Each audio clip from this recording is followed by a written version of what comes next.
On the go? Download the free andrewhogue.com iPhone and Android app so we'll never be apart.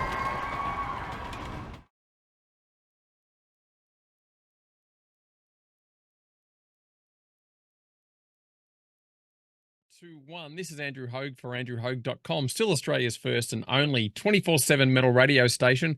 I guess the last time I spoke to this great man was at Download Festival in Melbourne 2018. And it's great to be reacquainted again with the great Mike Muir, of course, coming back to, it's hard to say coming back to Australia when to a degree we kind of see him as a resident now and has been on and off for the last decade plus. But he is coming back for the Infectious Grooves tour, which is awesome because it's been a long, long time since Infectious were in Oz. 95, I do recall being at that show. Welcome to andrewhogue.com, Mike. Thank you very much. And like I said, it has been a while since we spoke, but also Suicidal was just in Australia a couple of months back. And I guess to a degree, you're kind of a part Australian resident. Yeah, I used to, technically I was a permanent resident and I lived there for a while and in two places down by Sydney and then up in the Sunshine Coast. And, but haven't been there for quite a while. My three oldest boys, they were all born in Australia. So that connection. And then, you know, we were trying to get back after we did the download and that tour. And for a bit, you know, COVID happened and just was not getting anywhere, and or then trying to do the traditional path with the promoter and realized they didn't really have any interest, and they said there wasn't any interest. So the old, like I said, this old 16-year-old punk rocker came out and said, fuck it, we're gonna do it ourselves. And I was just there in February last year and I was talking with a bunch of friends, and when I was living on the Sunshine Coast, we did 3 shows, and Sunshine Coast, because I lived there, I wanted to play there, and people just don't do that. And Byron Bay and the Gold Coast. And it was a lot of fun. So I got in touch with the people that helped me do that and said, look, we want to go there. And they're like, why don't you go to the promoter and explain what happened? And I said, okay, let's make it happen. And so I was very fortunate that obviously quote unquote international band can't do that. That's where the Aussie connection kind of really helped out, that I know people, really good people that I can trust and set it up. And so that's the part of the reason why Infectious is there. When Robert came to me and said, like, hey, I got like a 2-week cycle time, what do you want to do? And he goes, I go, when is it? And I go, we're supposed to be touring. And I go, well, do you want to go to Australia? I'll change my schedule. And he said, okay.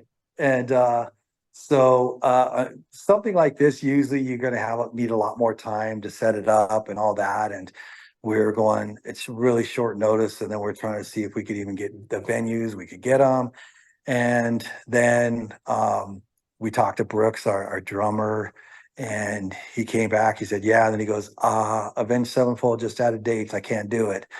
And so I talked to Robert, and Brooks says, can you do it here? And nope. Can you do it this time? Nope. And we hadn't done anything since 2018, which was the first that we did in a while. And we headlined a festival in Brazil in November and 2019. And then we're going to do some festivals in Europe in 2020, and COVID happened. So that got blown away.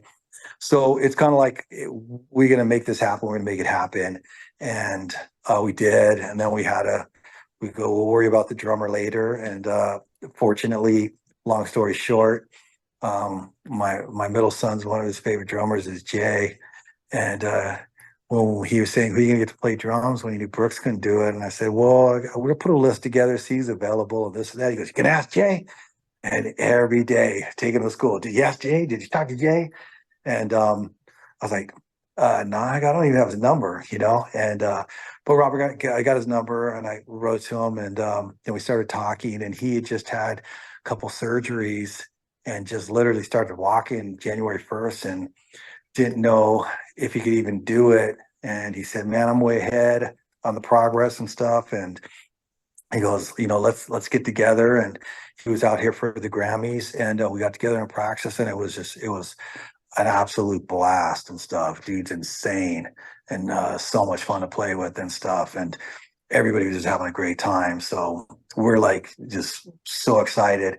We're actually going to go in the studio on Sunday and record a new song, which was not part of the original plan. So we're super excited about that.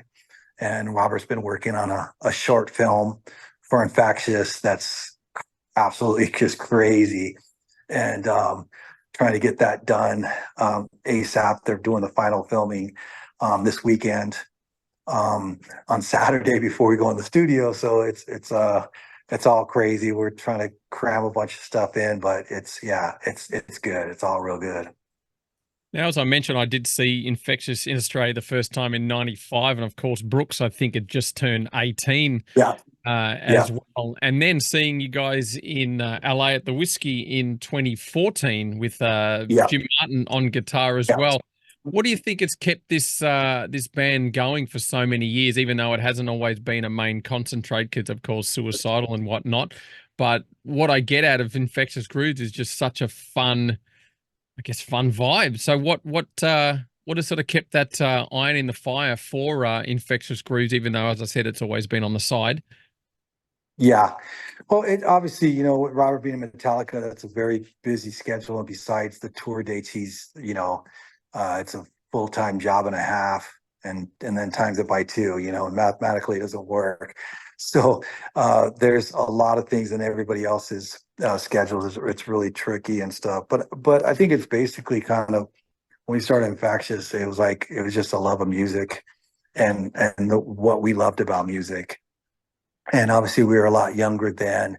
And now people have had a lot of journeys through music and life and stuff, and kids, a lot of us, and that type of thing, that it's something like we really want to do. It's more, um, uh, what's the word? It's more appreciation to be able to do what we're doing, and excitement to be able to show people. And, I was doing a bunch of interviews now, and people say, describing the music and this and that. I said, ultimately, after we're in Australia, and after we do the shows, we want people how to describe us to say, dude, that was a great fucking show. You missed it, Exactly. and that's the kind of thing, because with Suicidal, there was that whole genre of their punk rock said we're not punk. The metal people said we weren't metal. We didn't fit in or whatever, and we didn't really care. And I think too many people try to embrace titles and to fit in. And I think that's part of the reason too why we're extra excited about recording a new song, because it'll be able to give us another opportunity to show people in 2024 we're not really concerned with what people are doing now, what we did in the past, and going forward. And people see the difference of what we're doing compared to what other people are, and I hope that power and that, I hate the word, but that love comes across. Tell us a bit about how that new track is going to sound, because as you mentioned about genres, the media sort of conjures those up a lot, and most would have put Infectious Grooves in the slash funk metal genre. But how is the new track sort of coming along for the release in 2024? And will we actually hear that song possibly live on this up and coming Australian tour, Mike? Definitely, I believe we'll be playing it live, and I think when people describe things and stuff, sometimes you sound like a salesman. Oh, it's got these shiny hubcaps, and we can upgrade them this and that, and Yeah. it's blah blah blah, and the air conditioning, and when that you're driving with the roof down, and this and that. But I think ultimately, people hear it. It's going to be something that you're going to know they never heard it before. And there's certain times with certain genres of certain music, you hear something goes, "Have I heard this before?" And then also, I think what we want is the people that they're not going to know who it is, and then they'll be like, "Oh, that's way different than what I thought an Infectious song would be." But then later on, they go, "Dude, that song is so infectious. That is so Infectious Grooves," And I think you always have to expand what you are. And that's what Suicidal, we always did. Each record we did a little bit different, and people would be like, oh, that's not what I expected. But when you go back 40 years now, it all kind of, you don't sit there and go, that song's 40 years old, that's 20, that's 35, that's 17, kind of thing. And I think that's with Infectious, where this will definitely sound a new song, but I hope it'll sound more 2027 than 2024. Now let's talk a bit about your lengthy career, because again, 40 years, as you said, and you've always had the energy of a 20-year-old on stage from even day one. What is still your driving force of motivation behind being a performer and writing music after many, many years? Well, I think that one of the things that I realize is from my experiences in life, what I, you know, want to be and what I definitely don't want to be. And I've seen a lot of bands over the years, and especially when I was younger. And on the music side, you see people, to me, it looks like they're going through the motions, or they're doing that because they'd rather do that than get out there and do uh, hard labor, and work and stuff like that. And so I think, my dad always said, sweat don't lie. And, I get in there, and I try to be as prepared as possible for why I'm there and what I want to accomplish, and what I think is important, and kind of what I want to kind of convey and stuff. And I realize that's not for everybody, but I want, I know that there's been a lot of people that have kind of conveyed to me what they got out of Suicidal, and that's what I got out of very few bands. But the ones that I did, it was very impactful to me and stuff. And there'll be a lot of people, obviously they're not going to like what we do, and that's fine. But I don't think there'll be anyone that'll say like, oh, he's faking it, or he's going through the motion. Definitely believe in what I'm doing, and I'm also appreciative of of the fact that with Infectious, especially, that I can play with Robert, one of my best friends, that's doesn't need to be doing this. Mm.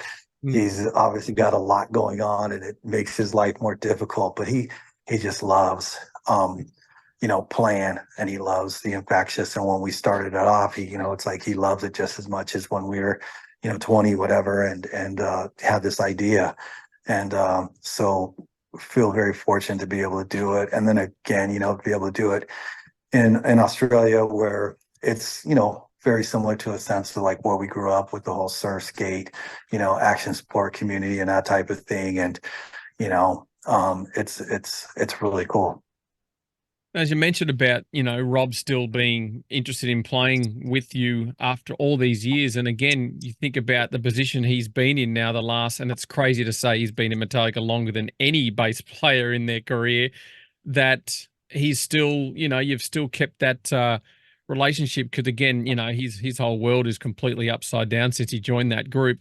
But the fact that you guys can still get together and perform as well. And also when he did actually come back and do some a couple of years back, some jams with you on some Suicidal, live shows. What do you think it is about your relationship with Rob that's remained so strong even through everything that's happened in his life as well as yours? Well, it's funny because when Ty, his son plays bass with Suicidal now, been playing the Yeah. last few years. And when even before our bass player, he had to go back to out of the country, and Ty filled in the first show that he filled in on. And Robert's on the stage, and Chloe's wife, but Robert is like looked like the most nervous person. He's always and he's like, oh, is this plugged in? And he's like the dad roadie, and Ty is, guess he was 15, man, just being like, oh man, my dad's so embarrassing, he's Wow. just so worried, the so super proud dad. Yeah. And so it's so funny, there's video of this too. First song, You Can't Bring Me Down, running across the stage, Ty's on the drum riser, jumps off. I didn't know he was going to jump off, and I'm like, I can't stop, and just barreled him. He went flying like 5 feet on the ground. And I go, that's it. Show's over. His head split open. He's going to the hospital. And I went down, and he jumped up. And I'm sitting there like before, like turning to look at Robert like, do I apologize to him? Do I help Ty get up? What do I do? Yeah. And then after the show, he went through it. It was great. I guess after the show, I go, man, I'm really sorry, and he goes, "Ah, dude, punk rock, that's great. He'll be talking about this for years and stuff." So I got cool, thank you. But yeah, you see that, and Robert, like I said, he has a definite love of music, and a lot of the suicidal pride and stuff. He's always had that, and that's great. And like I said, he's just a great person. So, and to be able to stay a great person, the person that he was before, he even got suicidal. That's amazing. It's really amazing. It is, yeah, when you say that, because to a degree, success can really change a person and can also keep a person grounded if they know that it's been earned in their own right. And you look at Rob's career, even leading up to having that opportunity with Metallica, like you said, it's great to see that it hasn't gotten to his head, so to speak, because yeah, it can really, really change people, and you can lose a lot Well, of people along the way too. yeah, and there's a saying too. It's not always the person that changes; it's their friends and the people around them that change. Their And perceptions of them, yeah. yeah, and a lot of people expect a lot of things, and I've seen that side. And I was saying before, when Metallica played there last time, I was living there, and the amount of, I don't even know if people got my phone number, but that they didn't even know. They're like, ah, mate, I'm friends with blah blah blah, blah. I need to get like 6 backstage passes for Metallica. I'm like, what the fuck? you know it's like just the expected, kind of thing. And then, being around, and he just filled in for Ty. Ty couldn't, we were doing this House of Ants thing in Mexico City, and Ty wasn't available, and Robert did it. And, Metallica, arguably the biggest hard rock band in the world, whatever with terms or whatever you want to use. And in Mexico, they're like beyond. And then Robert's Mexican, so it's like he's a saint, and Mm. when we got there and Ty wasn't there at 2 a.m. or flight, and then it's like there's Robert, and people are putting two and two together, and just the chaos around, and how gracious he handled everything. We're like having to, had to devise a plan after the show. It's like, come back, we're all going to walk out like an encore. You go out this door, into this other car. We're going to have the other car that we had a sound check where we had to break through all the people to get there in the front, so they'll think that's the car. And Yeah. then we'll put another one, a different one that's just like that Diversion. in the back. So yeah. And it was like, it's crazy the amount of effort you have to go through and stuff. And he's like, yeah, whatever, and stuff. Yeah, and people don't realize when they're so excited, they're grabbing you, they're ripping your skin and pulling your shirt, and pulling your hair out and all that, because it's the best moment of their life. And so that's, I mean, that's great, but sometimes the awareness gets a little lost. Well, let's check out the tour date for the up and coming Infectious Grooves Australian tour. We can't wait to have you back again. I mean, well, like I said, countless times you've been to Australia, but of Yeah. course, being based in Australia, but also just having Infectious Grooves finally come back. And again, the lineup's awesome, by the way. So let's have a look at the first show. It's on Saturday, the 30th of March in Melbourne at the Forum, the 31st at the Fortitude Music Hall in Brisbane, the 1st of April at the Blues Fest in Byron Bay, which was the first date that was announced before fans were like, are they going to do other shows? And the great news is there's more shows coming, including Thursday, the 4th of April at the Hindley Street Music Hall in Adelaide, and on Friday, the 5th at the University Sydney Roundhouse in Sydney. So what we could get you to do, Mike, if this is possible, to choose Yeah.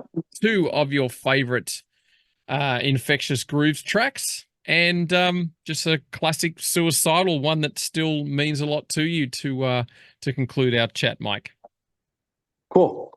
I would definitely have to say, and this goes to the point where when I was young, my brother's 5 years older than me, and for Christmas would give me records that he wanted. So he gave me, I was 9, 8, 9, 10, gave me Black Sabbath. And that's long before usually you start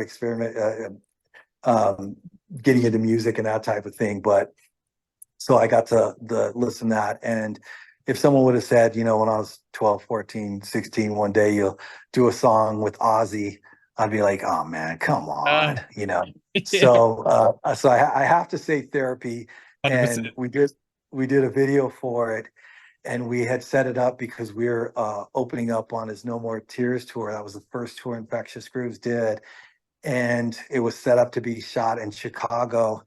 And the night before, he broke his leg, or his ankle, or his foot. I'm not sure, I wasn't sure, but he broke it. And we go, "Oh, video's off. Ozzy's not going to do it." And we're like, oh my God, this is, we're so excited. Ozzy's going to be the best thing ever. And then they called up and Sharon said, Ozzy's gonna, are you kidding? He's going to be there. And he came with the thing on his foot, came limping in, and we're like, wow, and he goes, oh, I couldn't miss this. And that was just a great, great effing moment. So that, and I have to say, probably Punk It Up, because I got to play guitar on that. And so I love to play guitar every once in a while and stuff. And that was kind of the first song that we did. And Suicidal Tendencies, Yep. um, I'd have to say You Can't Bring Me Down. Those lyrics, incredible. Yeah. All right, Mike, Yeah. let's check out some Infectious Grooves. Of course, can't wait to have you back in Australia in the coming weeks yet again. And we'll also throw in some suicidal tendencies right now here on Yeah. andrewhogue.com. Cool. Thank you so much. No worries.